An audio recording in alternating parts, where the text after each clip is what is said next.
the unknown. So get inside your soul and dig a little deeper. Unlock the unknown. Discovering the truth will make you feel freer. Like a raging focused pain. Mysteries are hurricanes. The truth you seek is unknown. Unlock the unknown. I won't accept it what the skeptics even have to say. They disconnected, redirected, and it's so cliche. So much evidence is building up in our possession. So many elements echo the answer to this question. From the page of myth to actuality, to unlock the locked door, where's the magic key? Unlock the unknown. So deep inside your soul and dig a little deeper. Unlock the unknown. Discovering the truth will make you feel freer. Like a raging focused pain. These mysteries are hurricanes. The truth you seek is unbeknown. Unlock the unknown. You have 77 counties in Oklahoma because of reports in them, and 66 counties.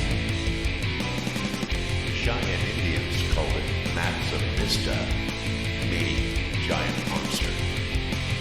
These are some of the best cast footprints that I've seen in a very, very long time.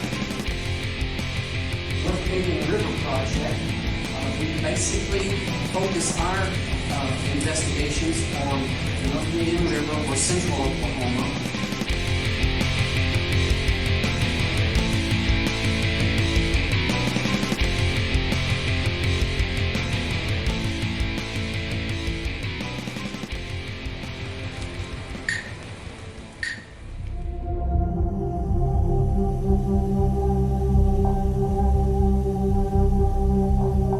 And welcome back to Squatch Ranger Files, episode 58. I'm the Squatch Ranger himself, Ryan, and this is our February episode. Haven't been on here since January. It's February 12th when I'm recording this episode. Not quite sure when it's going to come out, but later this week. Happy Valentine's Day to everyone. Rewinding a little bit, the groundhog did see a shadow, so 6 more weeks of winter. That makes a lot of sense here in Oklahoma. A couple weeks ago, we had a bunch of snow and ice throughout the state. It shut some schools down. We didn't go to school for a few days, stuff like that.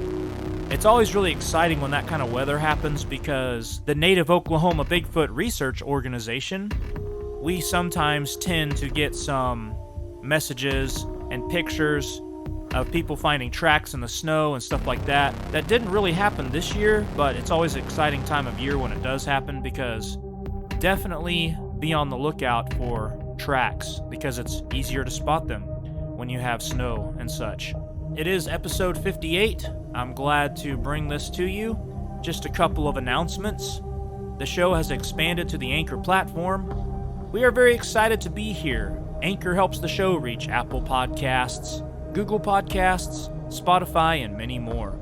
We hope to grow our audience and are able to continue to bring you the latest Bigfoot reports from around the country. The show has also been added to the Amazon Music app under the podcast section. We are also very excited to be a part of the Amazon community. If you are a new listener to the show, welcome. You are now an official Squatch Ranger. Your duties include have an open mind, ask questions, trust but confirm, and always seek the truth. Thanks for joining the show. Okay, real quick, I want to invite you guys to check out the latest YouTube video on the Squatch Ranger YouTube channel. It's called Stinchcomb MLK Weekend Hike. So the NOBRO team, we went out the day before Martin Luther King Day, and we hiked Stinchcomb, and we checked on some stick structures that we found about a year ago. Checked on them, most of them looked about the same. Found a couple of possible new structures, and then found a single track at the back of the park. And then at the very, very end of our hike, at the very end of the day, we checked the marsh area right by the parking lot of Stinchcomb Wildlife Refuge in Oklahoma City. And we found several tracks, and it's a really cool video. you need to check out the very end of the video and look at those tracks that we found. It was almost like Mother Nature made our own casts of the track. I'm going to let you watch the video to see how that happened, but it's really cool. And I actually have a souvenir that I brought home and didn't have to use any casting material from our kids. So check that video out. Once again, it's Stinchcomb MLK Weekend Hike. And also, we walked around with our eyewitness, and he showed us the exact spot where he saw the Stinchcomb shadow. Very cool. Alright, moving on to listener comments from a previous episode. This is Squatch Ranger Files episode 57. And Warren H. says, I fully agree with your theory on Sasquatch and Europeans. As for the rogue Sasquatch in Oklahoma, I could see it. So many reports in the Pacific Northwest. Okay, also, Red Dirt Cryptid Investigation says, most excellent artwork. Thank you, Red Dirt Cryptids. I appreciate that. We do try to provide some good artwork to complement the reports as we read them. Okay, this one was actually emailed in. This is actually a comment that was emailed to me from Sundoggy51. He says, Hey Squatch Ranger, good morning. I have been an on and off listener for a long time, and never made a comment. I too am a Bigfoot believer. This morning I'm listening to episode 57, and am blown away by your cougar section. I had to stop the show to write you immediately because of my excitement, and I have also theorized about cougars passing through Oklahoma. I have been studying giants for a long time. Giants from the biblical stories to the stories from the American West. Your theory on the cougars is spot on. I do think they are seasonal travelers throughout Oklahoma. Maybe not every year, but do frequent Oklahoma passing through. I have thought so from a young age. When I was in high school during the late 60s, living in northwest Oklahoma, there were stories circulating through the community about a large animal. People described it as an animal about the size of a large dog or wolf, but its tail was long, about the length of its body, and it carried its tail low, almost dragging the ground with the tip slightly turned up. The animal's face or nose was short, more like a cat than dog, but the color was midnight black. People heard it during the night, and the sound was like a woman screaming bloody murder. I myself heard the screams several nights just outside my bedroom window. And then several months later, I actually caught a glimpse of it crossing State Highway 11. It looked exactly as described. People also were reluctant to say anything in public.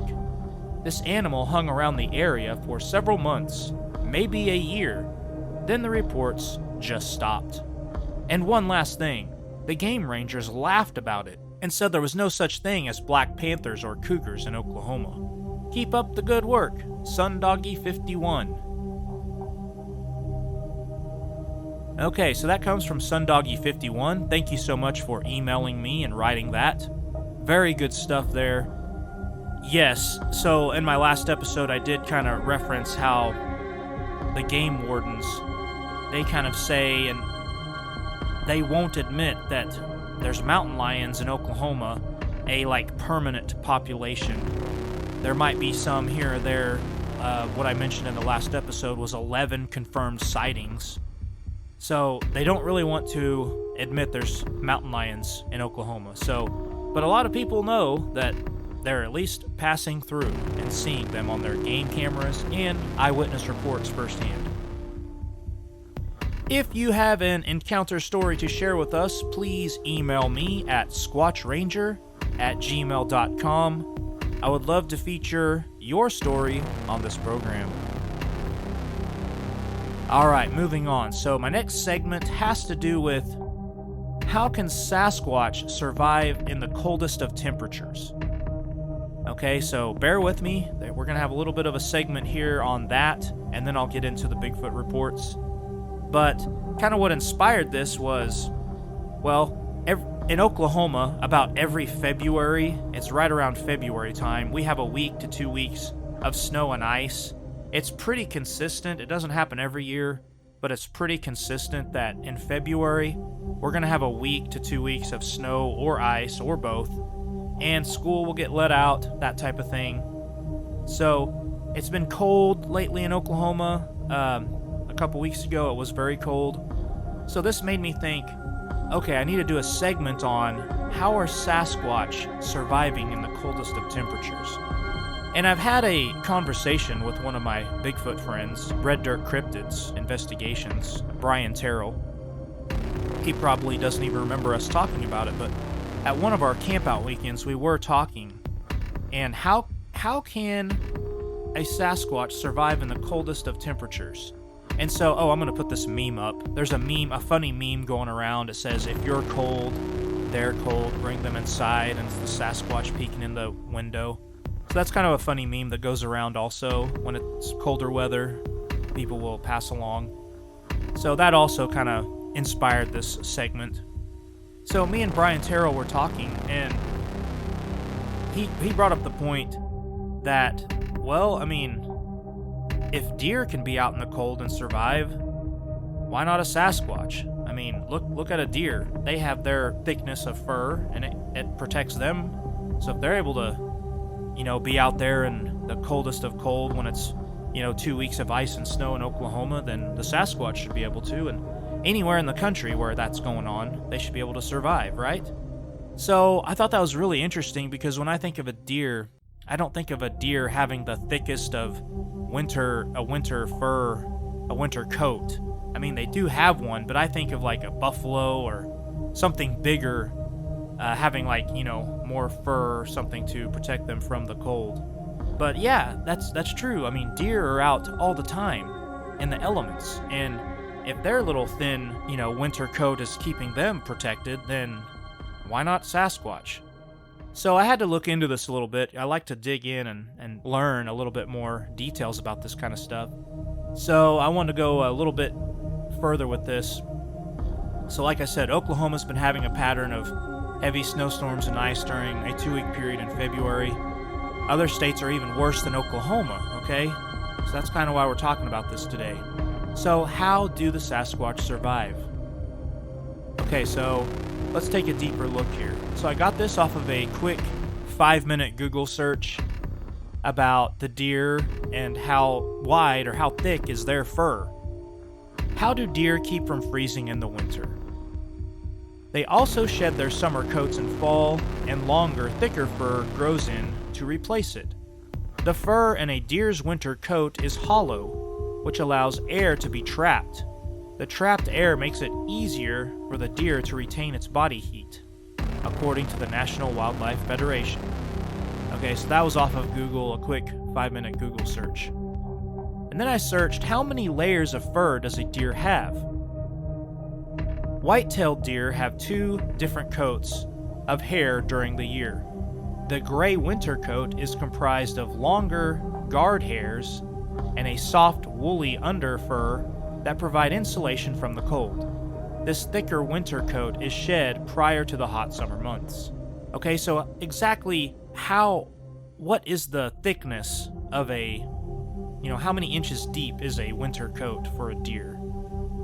So the answer I got off the internet was 0.2 inches to 1.1 inches deep. Winter coats have important thermoregulatory qualities and allow deer to survive northern winters. Winter coats can range from 0.2 to 1.1 inches deep. This is 5 to 6 times deeper than summer coats. Hair depth is critical for survival because deeper coats trap more insulating air.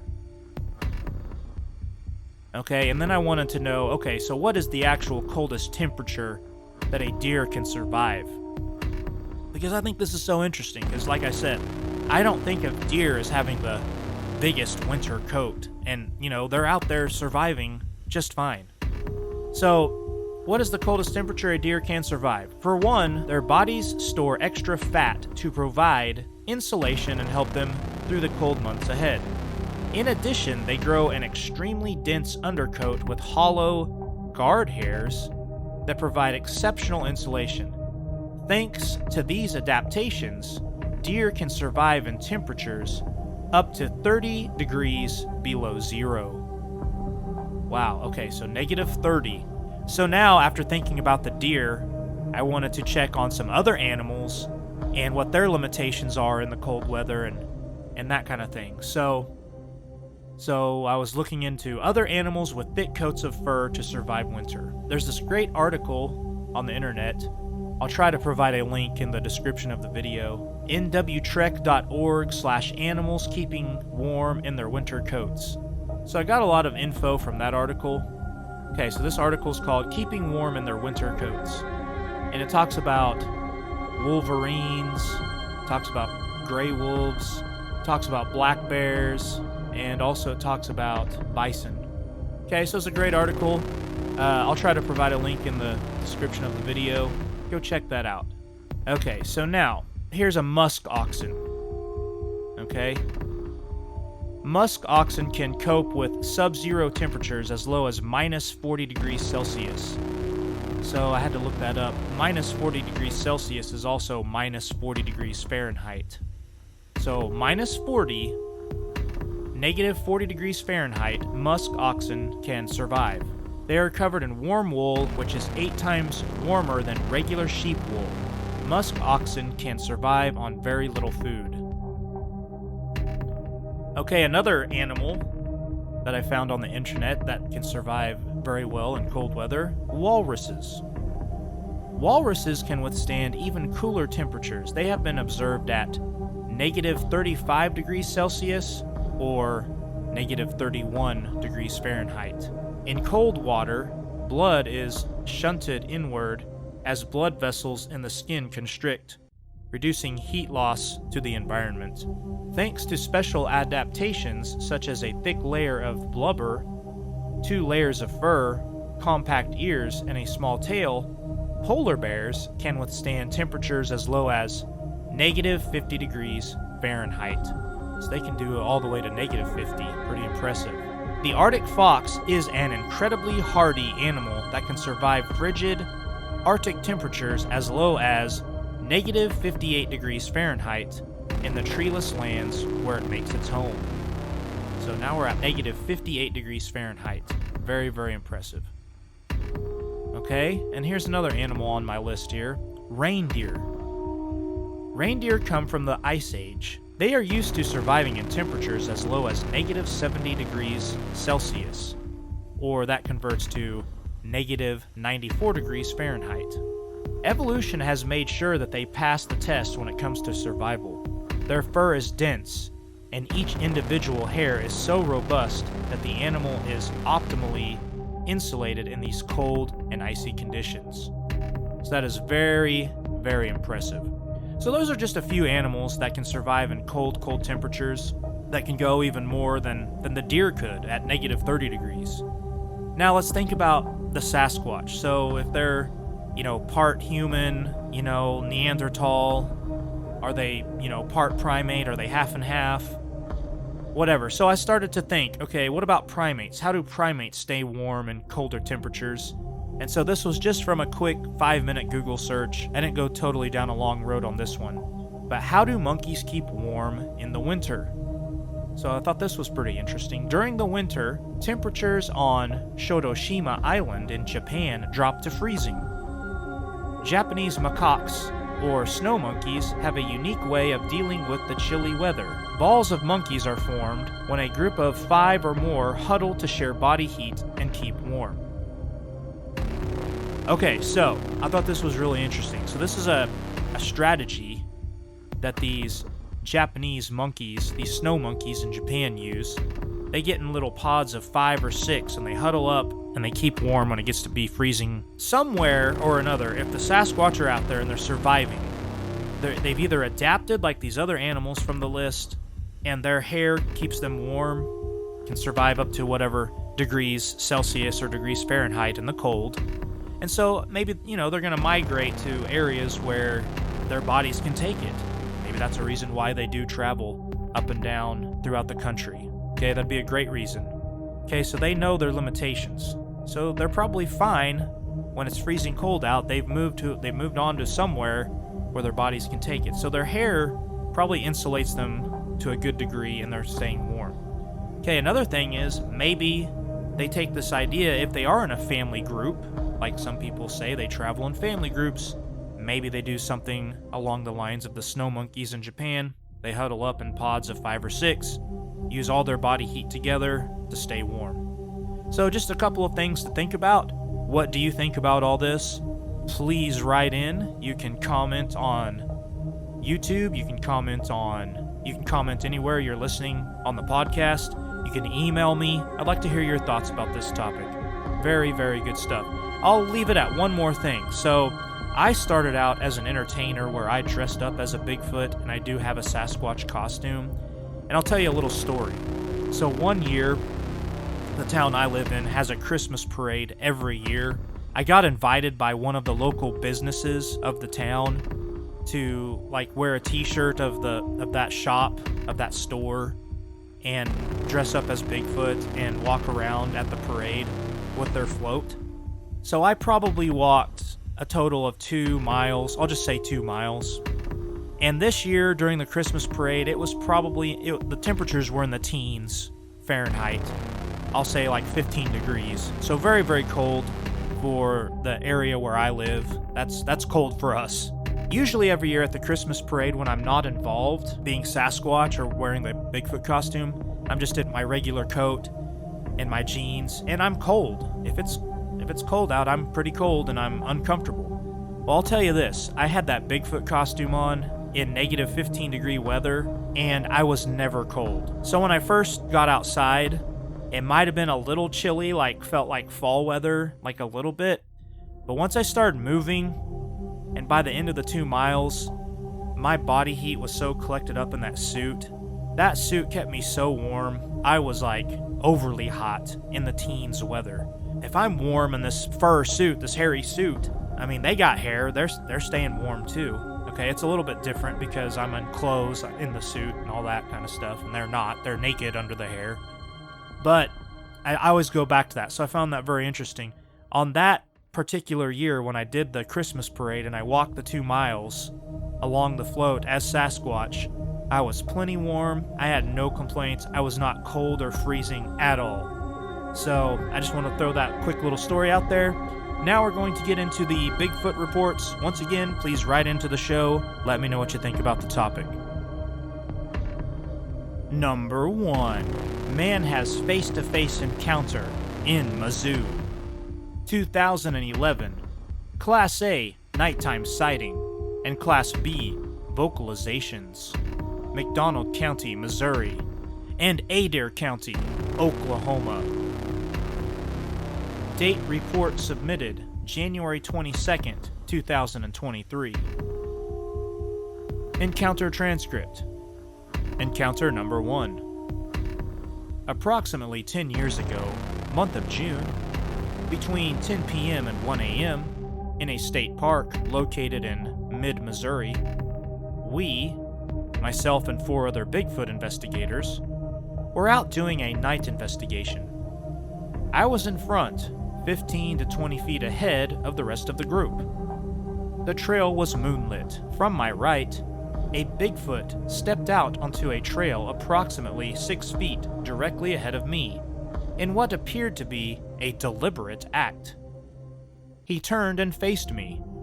He was approximately 9 feet tall, with brown to red hair. He was showing no aggression. There was no vocalization. I had no fear. Follow up. NOBRO investigators report. What were you doing at the time of your encounter? Researching, camping, fishing. Were there other witnesses to this encounter? Second encounter has 2 other witnesses with FLIR. Briefly describe what you saw and heard. Number 1. Face-to-face with 9-foot male on a trail. No audio notes. Number 2. Face-to-face with female, approximately 8 feet tall, for 4 minutes, with a growl noted at the end. Do you recall any distinct odor?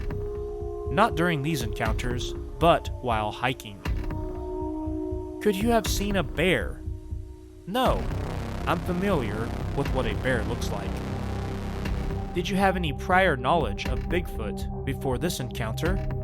Yes, I am part of a research team. What are your thoughts on Bigfoot after your experience? Witness believes they must have some human DNA. Witness believes they live in family pods. Description of creature. Number 1, male, 9 foot tall. Number 2, female, 8 feet tall. Approximate weight, unknown. Color of hair, number 1, brown to red hair. Number 2, brown to blonde hair. Color of skin, number 1, charcoal. Number 2, light ebony. Appearance, both healthy. Shape of head, both round. Shape, color of eyes, both large, round, and dark. What was the creature doing? Number 1, crossing a trail.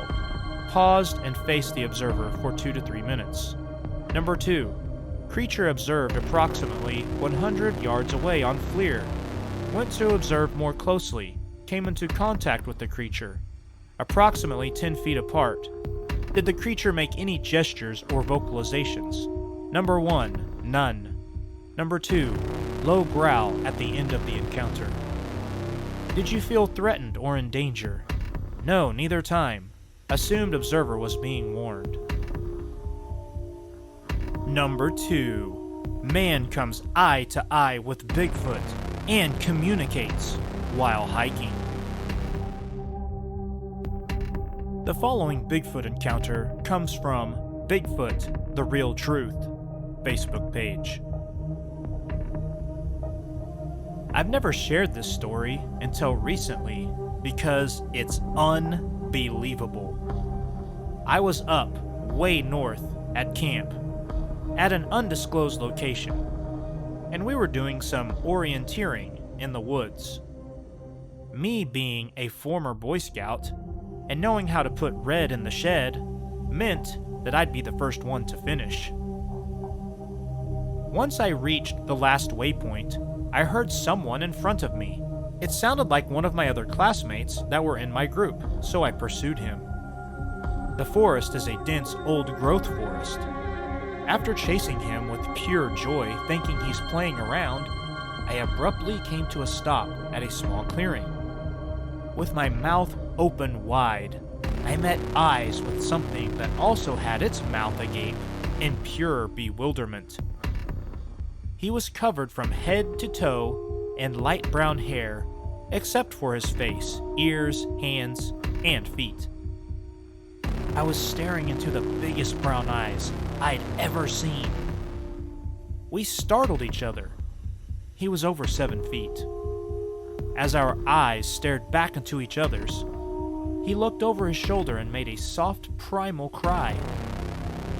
Out from the woods, on an outcrop behind him, appeared 2 of the same creatures.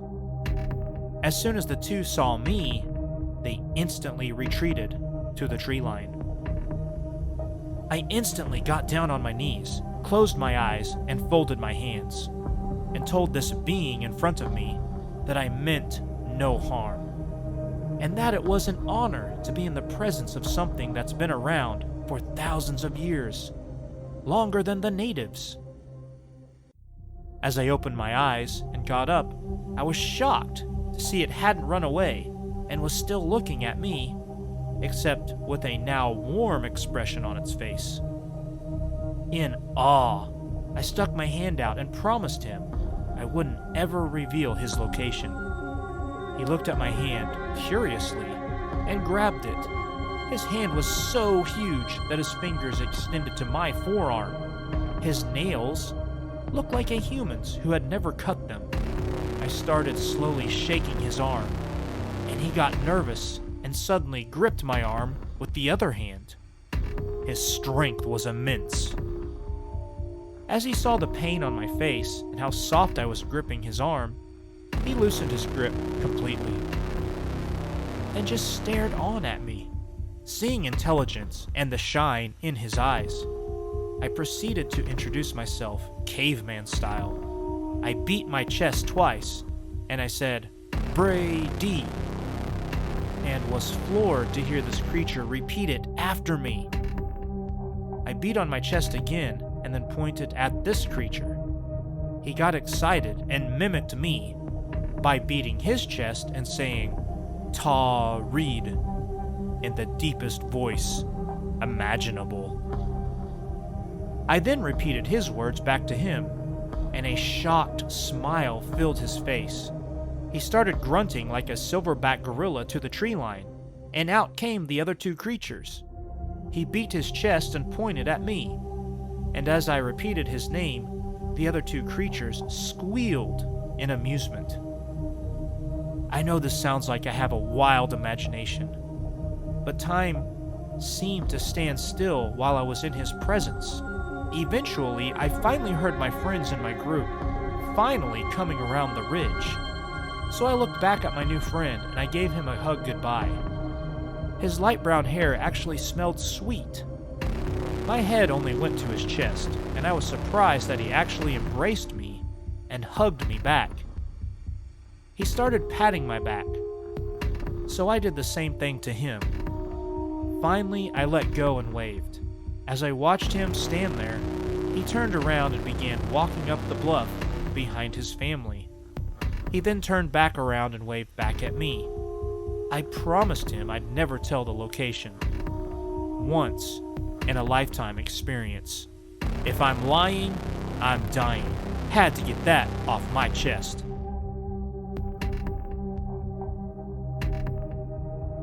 Number 3. Man sees creature while riding motorcycle. The following report comes from Encounters with Bigfoot Facebook page. I have been asked by family members to not give out the location of this because it's on private property. About 8 or more years ago, I was riding my dirt bike to the small lake near our property outside of North Bay, near Lake Nospansing. I went down the trail where it spills to go around the one side of the lake or go down the hill to the lake. I'm 55 years old, 6'6", 245 pounds. When I ride, I have my riding gear on. All black helmet, goggles, neck protector, chest protector, shirt, pants, and boots. So I'm going down the hill to the lake, and at one point, you have to drive up some angled rocks to go down. I go over the angled rocks, and that's when I see a big black thing near a big tree. At first, I thought it was a black bear, but it was digging in the dirt with a stick. So I give my bike some throttle to scare it a bit, to get it to leave. That's when it turns around and stands up on 2 legs. 8 feet tall, 850 to 900 pounds. All black, except it's got some green moss on the right side of its face, from the eyes to the ear. I think to myself, okay, some weird guy dressed up in a very convincing Bigfoot suit in the middle of the brush in August at around 9 a.m. It tilted its head and began sniffing the air, and then opened its mouth and took a huge breath. That's when I saw into its mouth, and I saw the deer-like teeth and its black tongue. It was 30 to 40 feet away, downhill from me, face to face with me. I can only imagine what it thought I was dressed up in with all my riding gear. At this point, when I saw into its mouth, I thought to myself, they're going to find my body, and my head will be gone. So I thought of pinning the throttle and letting go of the dirt bike in its direction and run screaming the other way. Don't know if it was pure terror that I didn't move, or if it was that I wanted to know if this thing that is 30 feet away is real or not. So I stayed put, didn't move. It continued to sniff the air as it looked at me. It began to shift its weight from one foot to the other and sway back and forth while sniffing the air. I looked at how the pads at the bottom of its feet would compress a lot when he puts full weight on its feet. Huge hands that almost touched its knees in length. Huge muscular forearms and huge shoulders. Thick and muscular throughout the chest area, and huge thick thigh muscles medium length. Black hair covered most of its body, except the hands, feet, and face area. Huge nose and big brow area. Short neck, and the worst bad body odor and bog water smell ever. It continued to look at me for about 45 seconds, and more, before it took 3 huge strides. The last one looked like it used its hands to help move, so fast, and with hardly any sound into the bush to the right of me. I parked the bike, shut it off, took off my helmet, and went to see where it went. I saw where it went and followed it for 30 to 40 yards and got a really bad feeling, and the hair on the back of my neck stood up, and I got even a stronger smell of the bad BO, and got the hell out of there and went back to my cottage to tell everyone what I had saw and to change my pants. They didn't believe me until I showed them the footprint it left when it slipped on some moss-covered rocks before going into the bush. With the help of Sibylla, we have come up with a drawing of what it looked like, and we put it on a picture of where I had my encounter, and to show how close it was to me and roughly its size. First photo of me in my riding gear. Second photo, its face. Yes, there are no ears on the photo, but it did have ears. Third photo is what it looked like in body shape and mass, and the last photo is where it was when I saw it.